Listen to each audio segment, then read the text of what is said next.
নমস্কার, ঘরকন্যা ডায়েরির আরেকটি নতুন পর্বে সকলকে স্বাগত জানাচ্ছি। আজকে সকালবেলা আমি রান্না করার জন্য চলে আসলাম, তাই এদিকে আমার ভাত হয়ে গিয়েছে আর এদিকে বাজারের নতুন সবজি বাঁধাকপি আজকে আমরা প্রথম আনলাম, এটাই আমরা রান্না করতেছি। আজকে আমরা বাঁধাকপি দিয়ে ভাত খাবো। দেখুন, বাঁধাকপিটাকে প্রথমে একটু ভাত দিয়ে নিয়ে তারপরে সরিষার তেলে পাঁচফোড়ন দিয়ে বসিয়ে দিয়েছি। আর আমি কোনো লঙ্কা বা আর কিছু দেবো না, ঝাল বা বাটা মশলা দেবো না।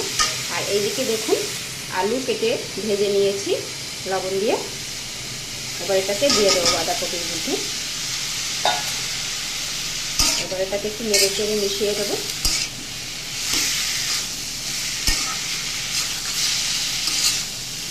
আর দেবো হচ্ছে ধনিয়া পাতা। এই যে আমি ধনিয়া পাতা কেটে রেখেছি, ধনিয়া পাতা দিয়ে বাঁধাকপি ভাজি। আর পাঁচফোড়ন দিলে বাঁধাকপিটা খেতে কিন্তু বেশ সুস্বাদু হয়।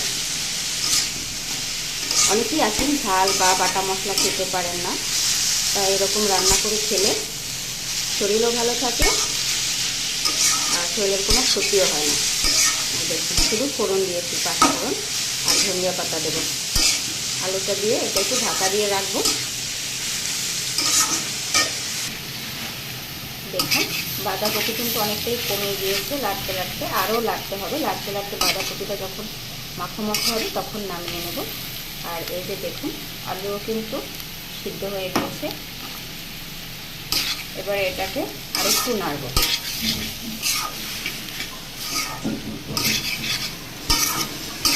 আর কম আছে এটা করতে হবে, বেশি জাল দিলে পুড়ে যেতে পারে। তারপরে ধনিয়া পাতাটা দিয়ে নামিয়ে নেব। ধনিয়া পাতাটা দিয়ে দিচ্ছি।